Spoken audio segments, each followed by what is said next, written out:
Hello everyone, welcome back to my channel duty with daughter. तो आज हम discuss करेंगे प्रीवियस ईयर के क्वेश्चन पेपर को। तो मैंने क्या किया है, जो आपके टॉपिक वाइज, जो सिलेबस वाइज जो आप लोग को टॉपिक दिए हैं ना, तो इसी के अकॉर्डिंग मैंने प्रीवियस ईयर से क्वेश्चन निकाल के आपके टॉपिक वाइज बनाया। मतलब आपके जो जितनी भी आपके सिलेबस में दिया है ना कि कौन कौन से आएगा करके, तो मैं इस टॉपिक से क्वेश्चन बनाए हैं। तो चलिए वीडियो की शुरुआत करते हैं। तो माई फर्स्ट क्वेश्चन इज, जीवाणु विज्ञान बैक्टीरियोलॉजी का जनक कौन है? मतलब कि who is the father of bacteriology? तो फादर है क्वेश्चन इसके number 2, Robert he is the coach. Father question of number modern micrology. तो मॉडर्न माइक्रोलॉजी के फादर थे लुई पास्टर। उसने क्या किया था? लुई पास्टर ने ग्राम थ्योरी, पेस्चराइजेशन और रेबीज वैक्सीन को खोज निकाली थी। तो क्वेश्चन 2 का आंसर है who is the father of microbiology, तो इसका आंसर आएगा Louis Pasteur. Question number 3, antiseptic surgery का जनक कौन है? Who is the father of antiseptic surgery? तो इसके फादर है जोसेफ लिस्टर। जोसेफ लिस्टर ने सर्जरी में एंटीसेप्टिक टेक्निक मतलब कार्बोलिक एसिड स्प्रे शुरू किया था। ठीक है, तो is the father antiseptic surgery, answer आएगा Joseph Lister. Question number 4, smallpox vaccine सबसे पहले किसने बनाया? तो स्मॉल पॉक्स वैक्सीन को बनाया था एडवर्ड जेनर ने। स्मॉल पॉक्स वैक्सीन को क्या किया था? डिस्कवर किया था। नेक्स्ट है क्वेश्चन नंबर 6, माइकोबैक्टीरियम लेप्राई मतलब कि लेप्रेसी बैक्सीली की खोज किसने की थी? तो माइकोबैक्टीरियम लेप्राई की खोज की थी हैंसन ने। सन 1873 में लेप्रेसी बैसिली की खोज की थी। किसने किया था? हैंसन ने। क्वेश्चन नंबर 6, विब्रियो कोलेरा की खोज किसने की थी? तो विब्रियो कोलेरा की खोज की थी रॉबर्ट कोच ने। ठीक है, कोलेरा को जो क्या है कॉजेटिव ऑर्गन है विब्रियो कोलेरा। तो विब्रियो कोलेरा की खोज किसने की थी? रॉबर्ट कोच ने विब्रियो कोलेरा की खोज की थी। नेक्स्ट क्वेश्चन की तरफ चलते हैं। क्वेश्चन नंबर 7, मलेरिया पैरासाइट की खोज किसने की थी? तो मलेरिया पैरासाइट का खोज किया था रोनाल्ड रॉस ने। ठीक है, सन 1897 में एनाफिलस मॉस्किटो में मलेरिया पैरासाइट को खोजा। तो जो मलेरिया का वेक्टर कौन सा होता है? Anopheles mosquito. Question number 8, penicillin की खोज किसने की थी? तो पेनिसिलिन की खोज की थी अलेक्जेंडर फ्लेमिंग ने। तो क्वेश्चन 8 का आंसर आएगा पेनिसिलिन की खोज की थी अलेक्जेंडर फ्लेमिंग ने। नेक्स्ट क्वेश्चन है क्वेश्चन नंबर 9, ट्यूबरक्लोसिस बैसिलस की खोज किसने की थी? तो ट्यूबरक्लोसिस की खोज की थी रॉबर्ट कोच ने। क्योंकि जो फादर है, ये तो क्या है, रॉबर्ट कोच क्या है? फादर है। किसका फादर है? ये बैक्टीरियोलॉजी का। तो ट्यूबरक्लोसिस बैक्टीरिया है, तो ट्यूबरक्लोसिस बैसिलस की खोज किसने की थी? रॉबर्ट कोच ने। सन 1882 में माइकोबैक्टीरियम ट्यूबरक्लोसिस खोजा था। रॉबर्ट कोच ने 1882 में माइकोबैक्टीरियम ट्यूबरक्लोसिस को खोजा था। ठीक है, next question number 10, father of bacteriology कौन है? तो answer is Robert Koch. Question number 11, in community health nursing का देखेंगे। इंडिया में पल्स पोलियो इम्यूनाइजेशन कब शुरू किया गया? तो इंडिया में पल्स पोलियो इम्यूनाइजेशन को शुरू किया गया 1995 में। 1995 में राष्ट्रीय स्तर पर पल्स पोलियो कार्यक्रम को शुरू किया गया। ठीक है, क्वेश्चन नंबर 12, आईएमआर का मतलब क्या है? आईएमआर मतलब होता है इन्फेंट मोर्टालिटी रेट। ठीक है, मतलब कि 0 से 1 ईयर के जो 0 to 1 ईयर प्रति 1000 लाइव बर्थ। ठीक है, question number 13, national rural health mission मतलब एनआरएचएम कब शुरू किया गया? तो नेशनल रूरल हेल्थ मिशन को शुरू किया गया 2005 में। 2005 में रूरल हेल्थ को इम्प्रूव करने के लिए एनआरएचएम प्रोग्राम को शुरू किया गया था। क्वेश्चन नंबर 14, इंडिया में ICDS integrated child development scheme कब शुरू की गई? तो आईसीडीएस प्रोग्राम को शुरू किया 1975 में। इसका उद्देश्य ये था कि जो माताएं और जो बच्चों को पोषण और स्वास्थ्य सुविधाएं देना। ठीक है, next question number 15, universal immunisation programme कब शुरू किया गया? तो यूनिवर्सल इम्यूनाइजेशन प्रोग्राम को शुरू किया गया 1985 में। 1985 में पूरे भारत में बच्चों को टीकाकरण शुरू किया गया। ठीक है, किसको क्या बोलते हैं? यूआईपी कब हुआ? 1985 में। क्वेश्चन नंबर 16, भारत में सबसे बड़ा पब्लिक हेल्थ प्रॉब्लम कौन सा है? तो भारत में सबसे बड़ा पब्लिक हेल्थ प्रॉब्लम है कम्युनिकेबल डिसीज। कम्युनिकेबल डिसीज में आते हैं जैसे कि डायरिया, डिसेंट्री, मलेरिया, है ना, डेंगू, लेप्रेसी, ये सब क्या है? कम्युनिकेबल डिसीज है जो एक से दूसरों को फैलते हैं। और जैसे कि बाकी के नॉन कम्युनिकेबल, जैसे कि डायबिटिक हो गया, बीपी हो गया, हाइपरटेंशन हो गया, ठीक है, कैंसर, ये सब क्या होते हैं? आजकल डायबिटिक और हाइपरटेंशन बहुत कॉमन हो। नेक्स्ट क्वेश्चन नंबर 17, डब्ल्यूएचओ कब स्थापित हुई थी? तो डब्ल्यूएचओ स्टैब्लिशमेंट हुआ था 7 अप्रैल 1948 में। डब्ल्यूएचओ की स्थापना की गई थी। क्वेश्चन नंबर 18, यूनिसेफ का स्थापना कब हुई थी? तो यूनिसेफ की स्थापना हुई थी 1946 में। याद रखिएगा, डब्ल्यूएचओ का कहाँ पे है? इसका मुख्यालय तो जिनेवा में है। यूनिसेफ कब स्थापित हुई थी? तो यूनिसेफ को स्थापित किया गया था 1946 में। United nation international children emergency fund इसका फुल फॉर्म है। ठीक है। और इसका उद्देश्य क्या था? इसका उद्देश्य ये था कि जो वर्ल्ड वार थे, जो पीड़ित जो बच्चे या मदर को न्यूट्रिशन और एजुकेशन प्रोवाइड करना। क्वेश्चन नंबर 19, इंडिया का पहला फैमिली प्लानिंग प्रोग्राम कब शुरू किया गया? तो इंडिया का पहला फैमिली प्रोग्राम शुरू किया गया 1952 में। इंडिया का पहला देश जिसने 1952 में फैमिली प्लानिंग को शुरू किया गया। क्वेश्चन नंबर 20, विटामिन ए की डेफिशिएंसी से कौन सा रोग होता है? तो विटामिन ए की डेफिशिएंसी से नाइट ब्लाइंडनेस होता है। ठीक है, तो अगर क्वेश्चन आया विटामिन ए की डेफिशिएंसी से कौन सा रोग होता है, तो इसका आंसर आएगा नाइट ब्लाइंडनेस। नेक्स्ट क्वेश्चन की तरफ चलते हैं। Question number 21, normal duration of pregnancy from LMP से कितनी होती है? तो नॉर्मल ड्यूरेशन ऑफ प्रेगनेंसी होती है 40 वीक। ठीक है, प्रेगनेंसी एवरेज मतलब कि 280 डेज की होती है, मतलब कि 40 वीक की होती है। Question number 22, foetal heart sound just stethoscope से कब सुना जाता है? तो इसका आंसर आएगा 20 वीक। ठीक है, 20 सप्ताह बाद एफएचएस को स्टेथोस्कोप से सुना जाता है और डॉपलर से फीटल डॉपलर से 10 से 12 वीक पर सुना जाता है। तो एक क्वेश्चन याद रख लीजिएगा कि स्टेथोस्कोप से कब सुना जाता है? तो 20 वीक में, और फीटल डॉपलर से 10 से 12 वीक में। Question number 23, normal range of FHS कितना होता है? तो नॉर्मल रेंज होता है एफएचएस का 120 से लेके 160 ब्रीथ पर मिनट होता है। Question number 24, MTP amended act के अनुसार अबॉर्शन लिमिट कितनी बढ़ाई गई? तो एमटीपी एक्ट के अनुसार अबॉर्शन लिमिट को 24 वीक की गई। जो 24 वीक में क्या होता है, 2021 के अमेंडेड थे कुछ स्पेशल केस, जैसे कि अगर रेप से वो प्रेग्नेंट हो जाती है या फिर कोई कंट्रासेप्शन फेल हो जाता है। ठीक है, अगर ये सब की वजह से, इस सब के कारण क्या होता है, जो अबॉर्शन की लिमिट है उसको 24 की गई, और जो सामान्य है जैसे कि कोई क्रोमोसोमल अबनॉर्मलिटी है, ठीक है, या मदर को कोई रिस्क है, उसको क्या किया गया? 20 वीक किया गया। नॉर्मल को 20 वीक किया गया और स्पेशल केसेस में 24 वीक किया गया। नेक्स्ट क्वेश्चन है क्वेश्चन नंबर 25, पीपीएच की सबसे कॉमन कॉज क्या है? तो पीपीएच का सबसे कॉमन कॉज है यूट्राइन अटोनी। मतलब क्या होता है, डिलीवरी के बाद क्या होता है, यूट्रस कॉन्ट्रैक्ट नहीं होता। ठीक है, यूट्रस कॉन्ट्रैक्ट नहीं होता जिसकी वजह से क्या होता है, पीपीएच होने का चांसेस है।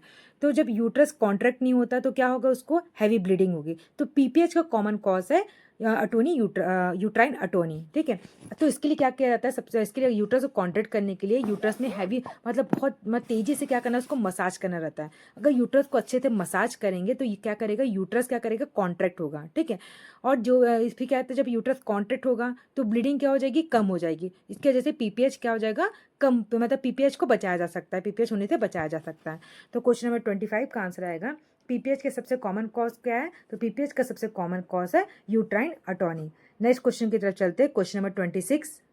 नेक्स्ट है question number 26, child health immunisation. Question number 26 लेके 32। क्वेश्चन नंबर 26 है, मिशन इंद्रधनुष किससे संबंधित है? तो मिशन इंद्रधनुष संबंधित है यूनिवर्सल इम्यूनाइजेशन से।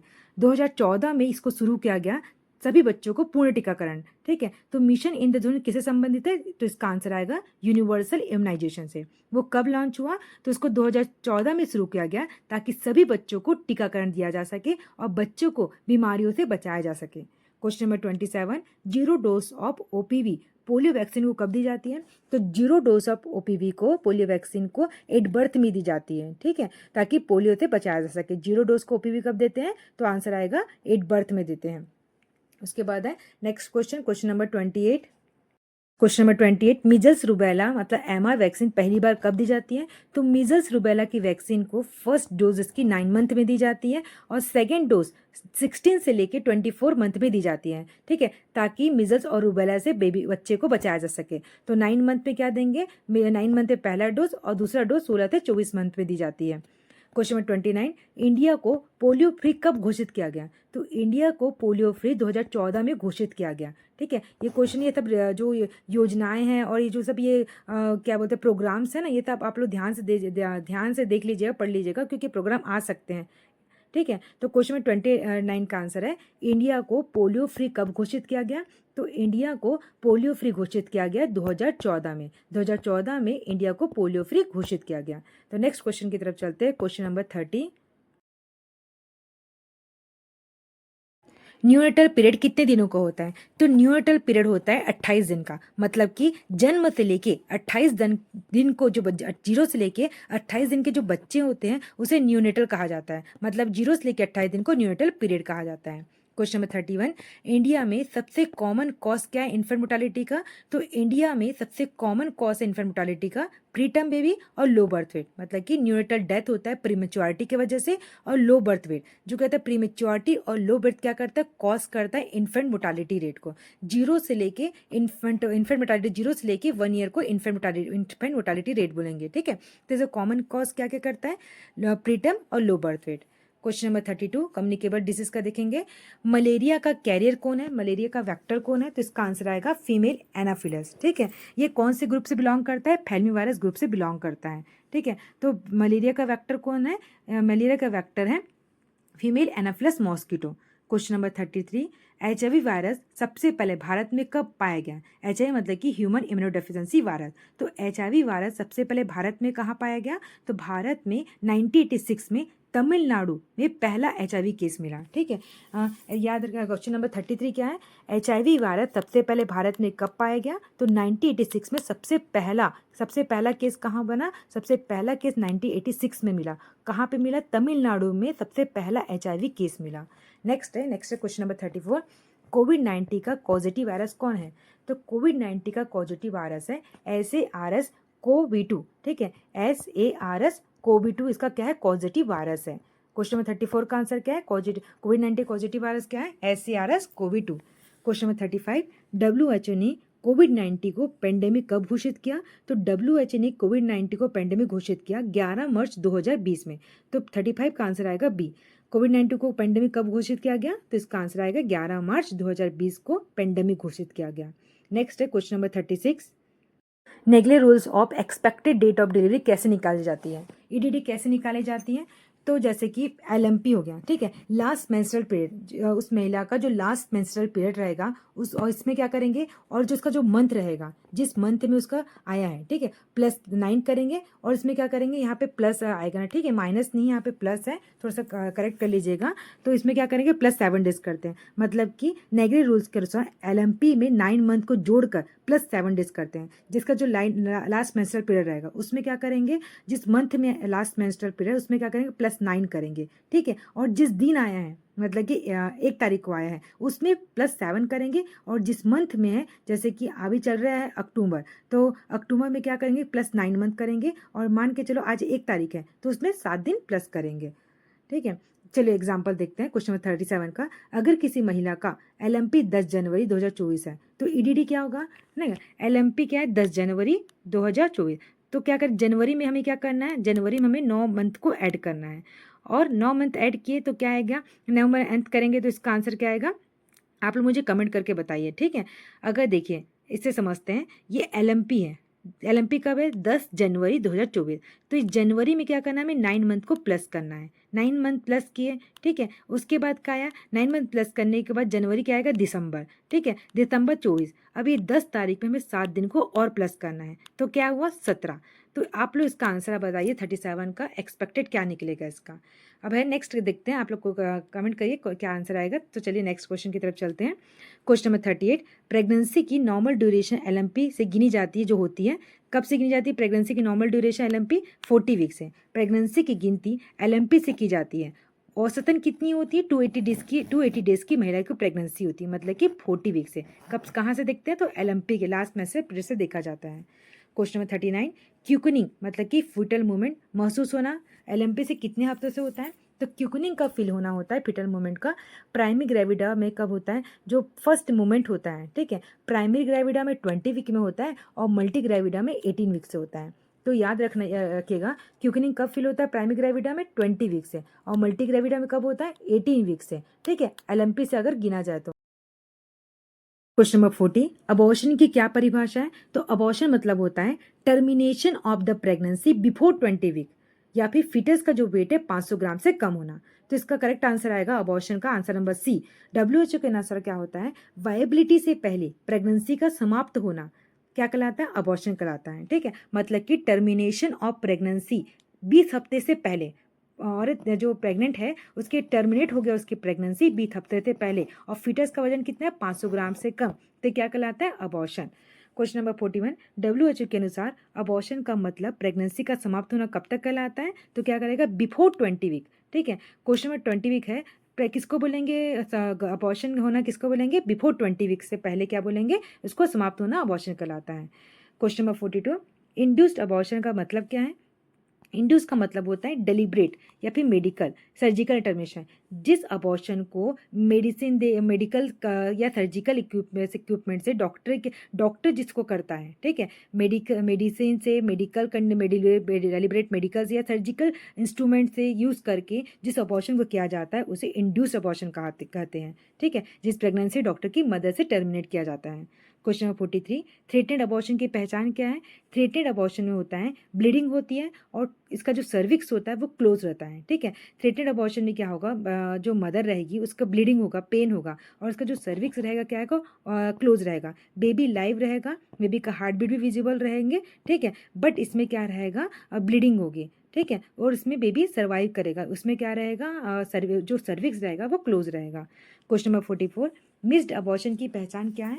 तो मिस्ड अबॉर्शन की पहचान है यूट्रस में डेड फिटस रिटेन होना, ठीक है। मतलब कि मिस्ड अबॉर्शन मतलब कि इसे समझिए कि क्या हो गया, इसमें जो इसका जो सर्विक्स है वो ओपन हो गया है, ठीक है, और जो फीटस है क्या आता है, फीटस क्या है, डेथ हो गया है, ठीक है, मतलब जो भ्रूण है वो यूट्रस में ही डेथ हो गया है, सर्विक्स ओपन हो गया बट वो एक्सपेल नहीं हुआ है, ठीक है, एक्सप्लेशन नहीं हुआ है, मतलब कि यूट्रस में डेड फीसेस रिटेन्ड है। अभी भी क्या बोलते हैं, मतलब कि यूट्रस के अंदर डेड जो भ्रूण है वो प्रेजेंस है, ठीक है, रिटेन्ड नहीं हुआ, उसमें मतलब यहीं पे है, ठीक है। तो मिस्ड अबॉर्शन की पहचान ये है कि मिस्ड अबॉर्शन यूट्रस में डेड फीटस रिटेन, ठीक है।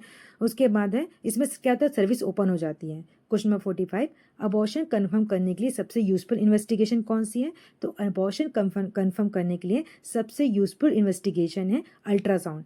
यूएसजी फीटल की वायबिलिटी या रिटेन प्रोडक्ट को दिखाता है। अगर by the way in abortion हो गया, ठीक है, अगर इनकम्प्लीट अबॉर्शन हो गया तो क्या होता है, यूट्रस में भ्रूण का कुछ टिश्यू रह जाता है, तो क्या होता है वो इन्फेक्शन करेगा, ठीक है, ब्लीडिंग करेगी, तो क्या होगा, ये रिटर्न प्रोडक्ट को देखने के लिए वो कि जो प्रोडक्ट है वो अच्छे से आउट हुआ है या नहीं हुआ, ये देखने के लिए भी यूएसजी किया जाता है। फीटर की वायबिलिटी भी चेक करने के लिए यूएसजी का यूज़ किया जाता है।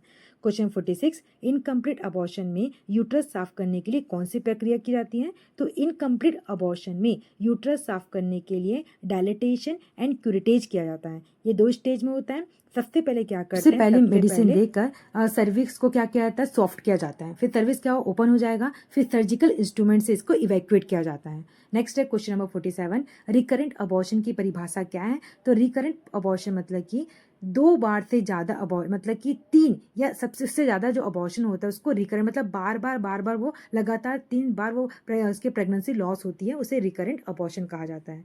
क्वेश्चन नंबर 48, अर्ली अबॉर्शन कब तक माना जाता है। अर्ली अबॉर्शन अगर बिफोर 12 वीक से पहले अगर अबॉर्शन हो रहा है उसको अर्ली अबॉर्शन कहा जाता है, ठीक है। तो अर्ली मतलब बिफोर 12 वीक से पहले, और लेट अबॉर्शन मतलब कि जैसे कि 12 से लेके 20 वीक में हो रहा है उसको लेट अबॉर्शन कहा जाता है। तो क्वेश्चन नंबर 48 का आंसर क्या आएगा, अर्ली अबॉर्शन कितने कहते हैं, बिफोर 12 वीक को, और लेट अबॉर्शन 12 से 20 वीक को लेट अबॉर्शन कहते हैं। गाइस ये थे मेरे प्रीवियस ईयर के क्वेश्चन पेपर, जिसको मैंने जितने भी प्रीवियस ईयर के 2016 18 के निकाली हूँ।